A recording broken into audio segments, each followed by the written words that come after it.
இலங்கையின் இறக்குமதி பொருட்களுக்கான தீர்வை வரியை 120% வரை குறைத்துக் கொண்டமை மிகப்பெரிய வெற்றி எனவும் அது தொடர்பில் தாம் இதயபூர்வமாக மகிழ்ச்சி அடைவதாகவும் ஐக்கிய மக்கள் சக்தியின் பாராளுமன்ற உறுப்பினர் கலாநிதி ஹர்ஷடி சில்வா தெரிவித்துள்ளார்.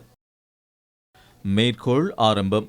அமெரிக்காவினால் இலங்கை பொருட்களுக்கு அறவிடப்படும் தீர்வை வரி 120% குறைக்கப்பட்டமை மிகப்பெரிய வெற்றி என்பதோடு அதனூடாக எமது ஏற்றுமதிகள் தொடர்பில் வலயத்தில் போட்டித்தன்மையை மேலும் நிலைநிறுத்த முடியும். இது குறித்து நான் இதயபூர்வமாக மகிழ்ச்சி அடைவதோடு இதற்காக அர்ப்பணிப்புடன் செயற்பட்ட திரைக்கு முன்னாலும் பின்னாலும் இருந்த அனைவருக்கும் சிறிய நாடாக நாம் முகம் கொடுத்துள்ள சவால்களை புரிந்து கொண்டு இந்த நிவாரணத்தை வழங்கிய அமெரிக்காவுக்கும் நன்றி தெரிவிக்கின்றேன். இவ்வாறான நிலைமையை உணர்ந்து இலங்கையின் வர்த்தக எல்லையை தளர்த்தி இலங்கையை உலகத்துடன் ஒன்று சேர்ப்பதற்கு நடவடிக்கை எடுத்தமை ஊடாக மேலும் பல வெற்றிகளை பெற முடியும் என சுட்டிக்காட்டுகிறேன்.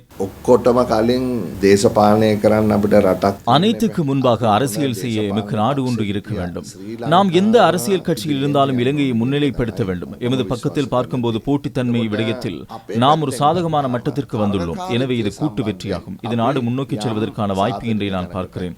இந்தியாவுக்கு 125% வரை அறவிடும் போது எமக்கு 120% வரை அறவீடு என்பது அந்த இடத்திலேயே எமக்கு ஒரு வாய்ப்பு உள்ளது. இலங்கைக்கும் இந்தியாவுக்கும் இடையிலான பொருளாதார கொடுக்கல் வாங்கல்களை மேலும் வலுப்படுத்தி அதனூடாக நாம் நன்மையை பெற்றுக் கொள்ள முடியும். ආර්ථික ගනුදෙනුව තවදුරටත් ශක්තිමත් කරලා අපිට ඒකෙන් වාසියක් ලබා ගන්න. மேற்கோள் முடிவு.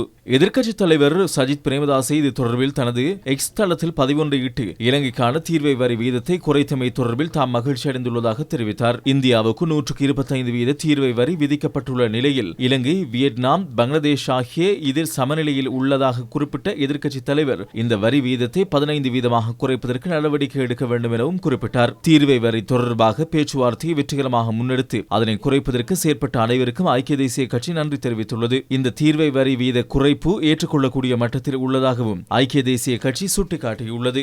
அதாவது ஒரு நாட்டுக்கு இறக்குமதியை விட ஏற்றுமதி முக்கியம். ஏற்றுமதி செஞ்சா தான் எங்களுக்கு டாலரை கொண்டாடலாம். இந்த இறக்குமதி செஞ்சா டாலர் அனுப்பணும். ஆகவே அந்த ஏற்றுமதி செய்வதற்கு எங்களுக்கு பொருளாதார அபிவிருத்தி செய்யணும்னா கட்டாயம் அமெரிக்கா, அது ஐரோப்பிய போன்ற நாடுகளுடைய வரி விகிதத்தை குறைக்கணும்.